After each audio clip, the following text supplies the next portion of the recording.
Bears fans, Ben Johnson just walked up to that podium and told the entire city of Chicago something that should make every single one of you nervous and excited at the same time. Nobody, and I mean nobody, has their job locked up on this offensive line. Not the veteran, not the former top 10 pick, not the guy who started last September. Johnson looked reporters dead in the eye and basically said the left tackle spot is a free-for-all, and in my own personal opinion, that kind of blunt honesty from a first-year turned second-year head coach tells you everything about how brutal this training camp is about to be. What's going on, Bears Nation? It's your boy Fave, back with you here on Faves, and if you're new to this channel, do yourself a favor and smash that subscribe button right now because we are going deep today.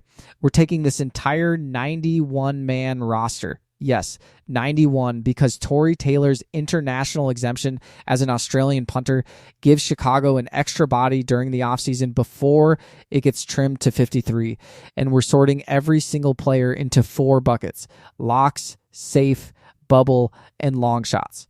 This is going to be a long one, so settle in because there is a ton of ground to cover before we're done. Before I dive in, let me set the stage a little bit because context matters here. This is year 2 of the Ben Johnson era in Chicago, and year 1 gave this fan base a real taste of what this offense can look like when it's clicking.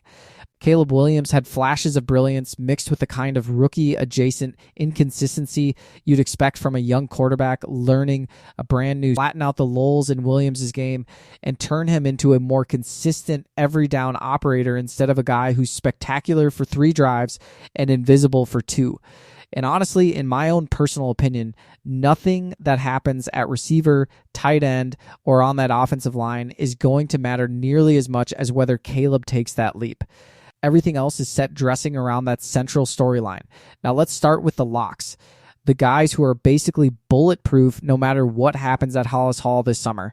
At quarterback, Caleb Williams is obviously untouchable, and Tyson Bagent slides in as the clear backup after building real trust in this building over the last couple of years as a dependable, low-drama presence in that quarterback room.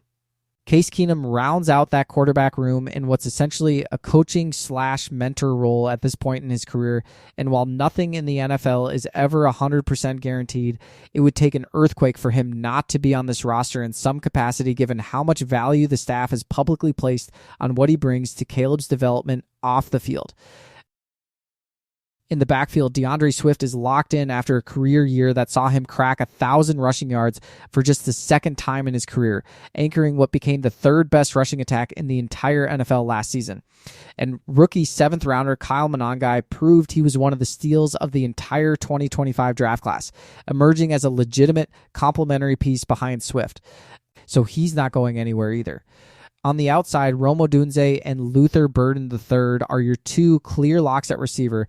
Odunze as the established number 1 target who this offense is fundamentally built around, and Burden coming off a rookie season that had this fan base buzzing all offseason with the kind of explosive yak-heavy production that made him one of the most talked about young receivers in the conference. And listen, in my own personal opinion, if Caleb Williams takes the leap everybody's expecting in year 2 under Johnson, a huge chunk of that credit is going to trace back to how dangerous this receiver duo becomes together. At tight end, rookie Colston Loveland is a lock as the clear number 1 option in the passing game, and by every account out of this offseason, he's been given the keys to that role from day 1 with basically no resistance. Cole Kmet is locked in right alongside him as a proven veteran who still has real juice left in this offense, even if his role shifts a little now that Loveland is the featured guy. Up front, Joe Thuney, Darnell Wright, and Jonah Jackson are locks based on both contract and production, and second-round rookie Logan Jones is about as close to a guaranteed roster spot as a rookie can get, given the draft capital Ryan Poles put into him and the long-term plans this front office clearly has at center. On defense, Montez Sweat and Austin Booker are your 2 locked-in edge rushers, forming what should be one of the more disruptive pass-rushing duos in the division if last year's flashes carry over. Interior guys Grady Jarrett and Gervon Dexter are both locks. Jarrett because of his contract and his continued status as arguably the best interior presence on this defensive line, even at this stage of his career. And Dexter because he's a full-blown projected starter at this point after his development trajectory over the past couple seasons. TJ. Edwards is a lock at linebacker, and newcomer Devin Bush, who had himself a career resurgence in Cleveland before Chicago scooped him up to replace a released Tremaine Edmunds, slots in right alongside him as a lock as well. And in my own personal opinion, that Edmunds release is still one of the more underrated storylines of this entire offseason. This was a former second-round investment just a year prior, and the fact that the front office moved on that quickly to save cap space tells you a lot about how this regime evaluates sunk cost versus fit. In the secondary, Jaylon Johnson and Kyler Gordon are both locks once healthy, and first-round rookie safety Dylan Thieneman is about as safe a bet as any rookie safety in the league right now, given how instantly he upgraded this defensive backfield during spring work. Finally, on special teams, Cairo Santos at kicker and Tory Taylor at punter are both automatic, especially with the Bears not even carrying a backup punter on this roster right now.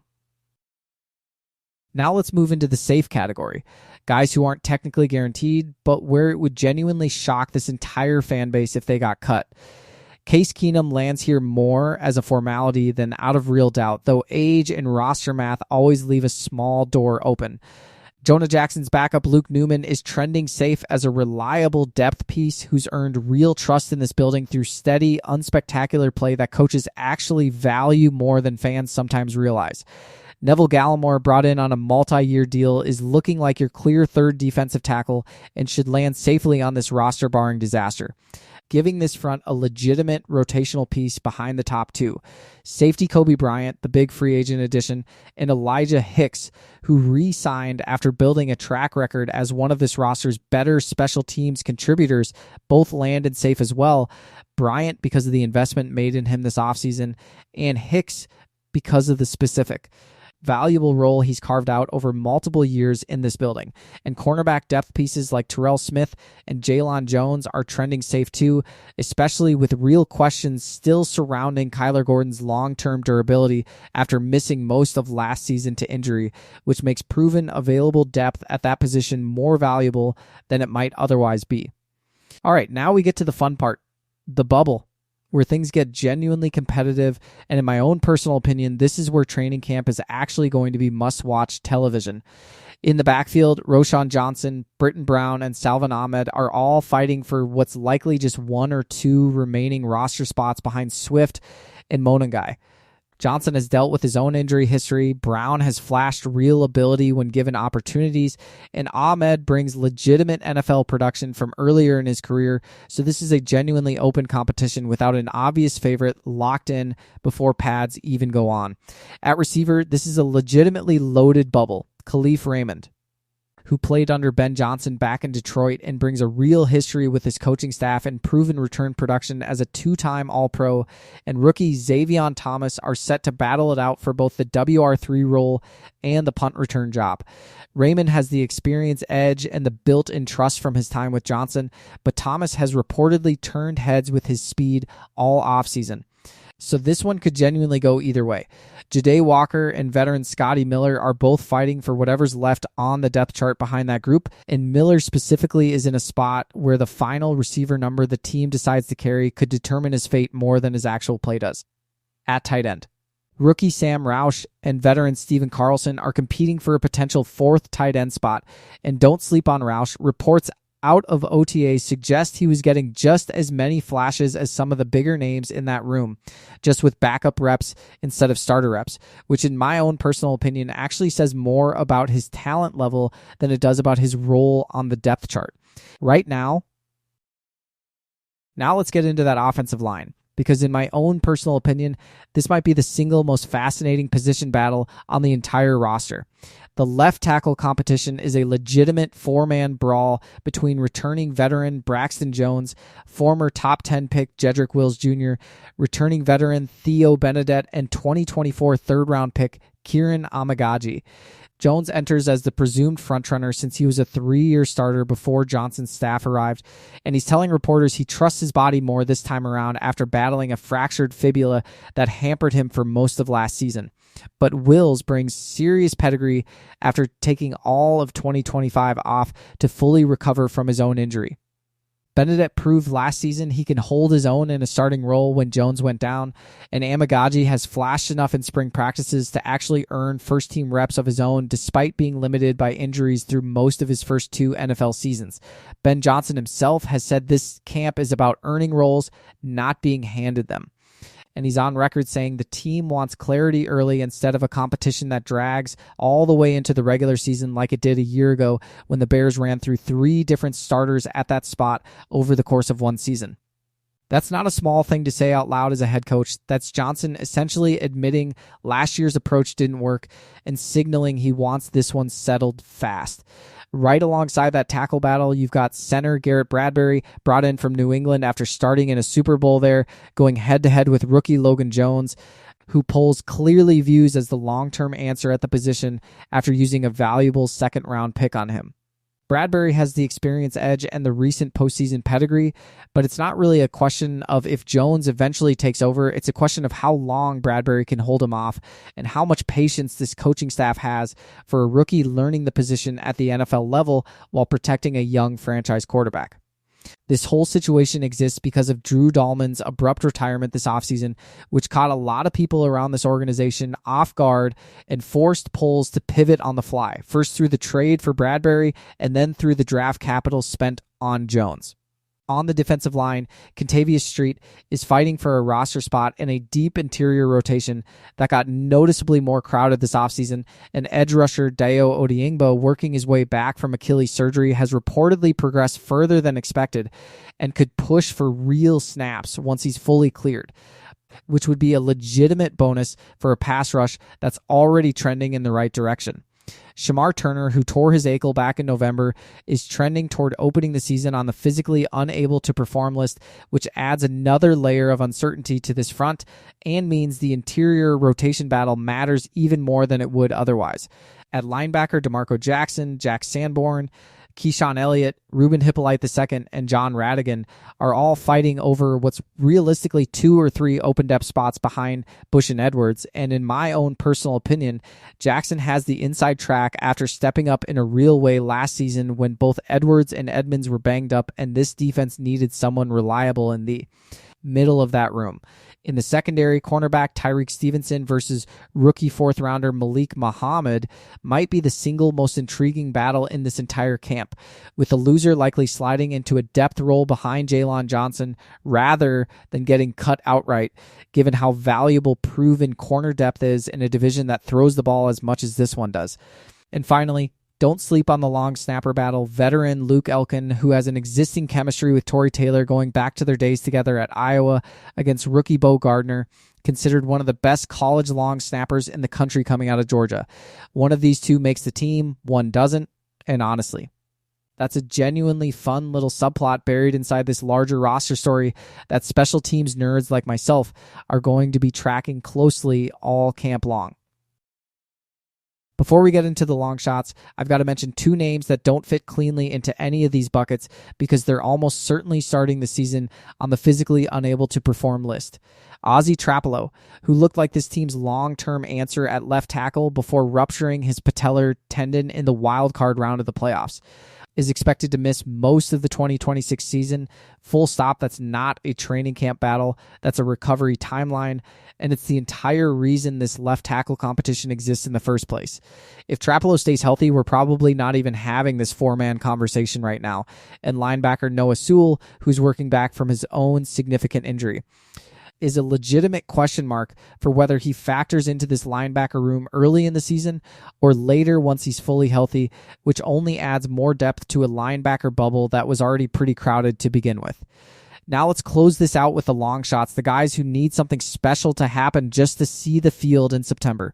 Backfield names like Coleman Bennett are fighting from the bottom of a crowded depth chart with very little realistic runway ahead of them. At receiver, undrafted names and late-round depth pieces are all scrapping for practice squad priority at best, and while a couple of them bring intriguing special teams value, none of them project as realistic threats to crack the initial 53. Nikola Kalinic and Hayden Large round out a crowded tight end room with very little realistic path to the 53 unless multiple injuries pile up ahead of them at a position that's already deep with Loveland, Kmet, and the Roche Carlson bubble battle in front of them. On the offensive line, depth names fighting deep on the chart behind the Jones, Wills, Benedette, Amagaji battle are realistic long shots for the active roster, but real candidates for the practice squad, where this staff has shown a willingness to stash young offensive linemen and develop them quietly. And on defense, names like Nephi Sewell, Dominique Hampton, and Wayne Matthews III round out a deep linebacker and safety room where the margins for making this roster are razor thin, and honestly it might come down to who does the most to stand out on special teams during preseason games rather than anything that happens in a padded practice.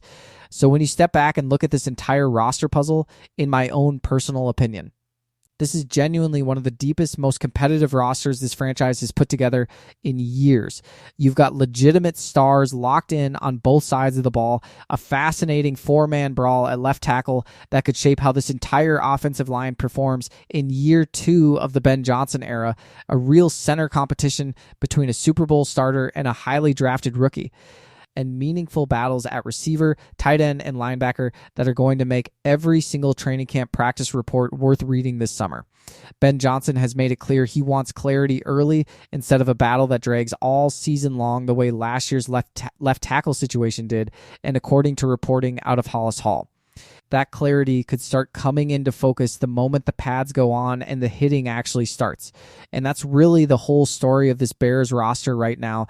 A team with real, legitimate star power at the top, but also a coaching staff that's clearly refusing to hand anybody anything just because of where they were drafted or what their contract says, which in my own personal opinion is exactly the kind of internal accountability this franchise has been missing for years. So here's what I want from you guys. Drop a letter grade on this roster right now in the comments, A, B, C, D, or F, and tell me which bubble guy you're personally rooting for to make this 53-man roster, because I want this comment section absolutely loaded with debate before camp even opens. If this breakdown helped you get a real grip on where this Bears roster stands heading into training camp, smash that like button. It genuinely helps this channel grow. And if you haven't subscribed to Favs yet, get it done right now. We've got breaking news, rumors, and no filter analysis coming all the way through training camp and into the regular season. And I want every single one of you locked in for the whole ride. This has been Fave, and I will see you in the next one.